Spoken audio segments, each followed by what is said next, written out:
تا حالا فکر کردین چه اتفاقی میافتاد اگه رئیس جمهور آمریکا فاشیست بود؟ یا اگه آلمان تو جنگ جهانی دوم پیروز میشد؟ یا اینکه آمریکا وارد جنگ جهانی دوم نمیشد؟ تو این ویدیو میخوام به این سوالات پاسخ بدیم. سلام، به کانال نرد شیرون خوش اومدین. توی این ویدیو میخوایم کتاب و سریال The Plot Against America رو معرفی کنیم. اما قبل از اون لازمه که یکی از ژانرهای ادبیات علمی تخیلی یعنی آلترنیت هیستوری یا تاریخ بدیل رو معرفی کنیم. این شاخه از ادبیات علمی تخیلی به این سوال پاسخ میده که چه اتفاقی میافتاد اگه وقایع تاریخی اونجوری که ما میدونیم اتفاق نمیافتادن، یا به عبارت دیگه تاریخ یه جور دیگه پیش میرفت. به عنوان مثال چه اتفاقی میافتاد اگه آلمان و ژاپن پیروز جنگ جهانی دوم میشدن؟ جواب این سوال در کتاب The Man in the High Castle یا مرد در قلعه رفیع اثر فیلیپ کی دیک داده شده.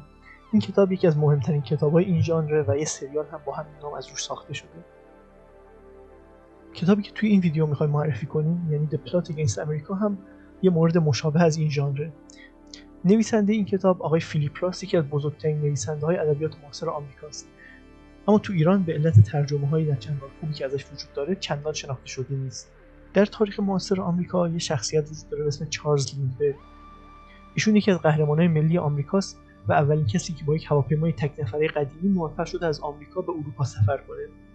اما توی این کتاب سرنوشت برای آقای چارلز لینبرگ و شخصیت‌های کتاب جور دیگه رقم می‌خوره. یکی از نظرات سیاسی آقای لینبرگ در زمان جنگ جهانی دوم این بود که آمریکا نباید وارد جنگ بشه و خودش رو درگیر جنگی بکنه که مربوط به اروپایی‌هاست. فیلیپ راس تو کتابش این نکته رو مطرح می‌کنه که چه اتفاقی می‌افتاد اگر زمان جنگ جهانی دوم به جای روزولت چارلز لینبرگ رئیس جمهور آمریکا میشد.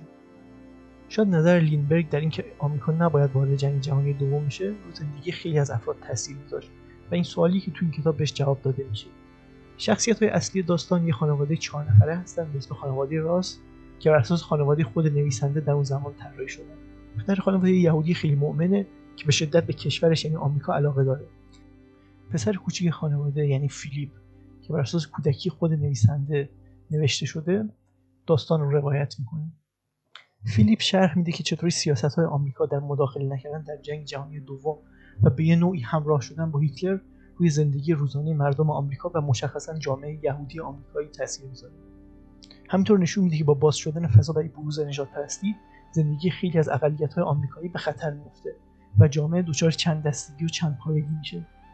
این رمان شخصیت‌های زیادی داره که هر کدوم نماینده یک دیدگاه نسبت به این نگرش‌های دست راستی و فاشیستی هستند.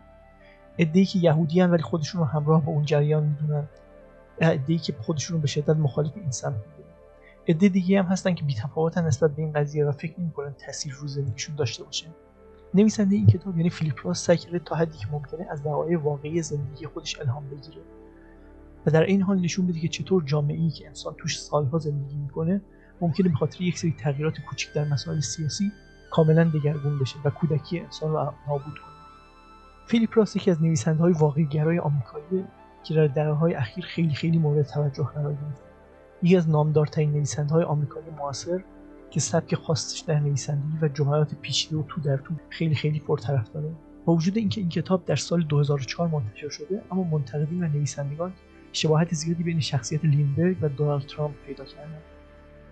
شاید همین موضوع باعث شد که در سال 2022 دیوید سایمون این کتاب در قالب یک مینی سریال اقتباس کنه. دیوید سایمون که قبل از این سریال‌های خیلی خوب مثل دوایر رو برای شبکه HBO ساخته بود، توی این اقتباس هم به صورت خیلی استادانه‌ای نشون میده که چطور ممکنه که جامعه با یک سری انتخاب‌های نادرست به سمت دودستگی و نابودی بره. در نهایت اگه علاقه‌مند تاریخ بدیل یا ژانر علمی تخیلی یا حتی خود تاریخ هستین، تماشای این سریال یا خوندن کتابش رو حتما بهتون توصیه می‌کنم. با لایک کردن و کامنت گذاشتن و یا دنبال کردن کانال کمک خیلی بزرگی به من می‌کنید. همینطور خوشحال میشم محتوای مطلوبتون رو توی کامنت ها بنویسید تا بدونم توی ویدیوهای بعدی سراغ چه موضوعی برم.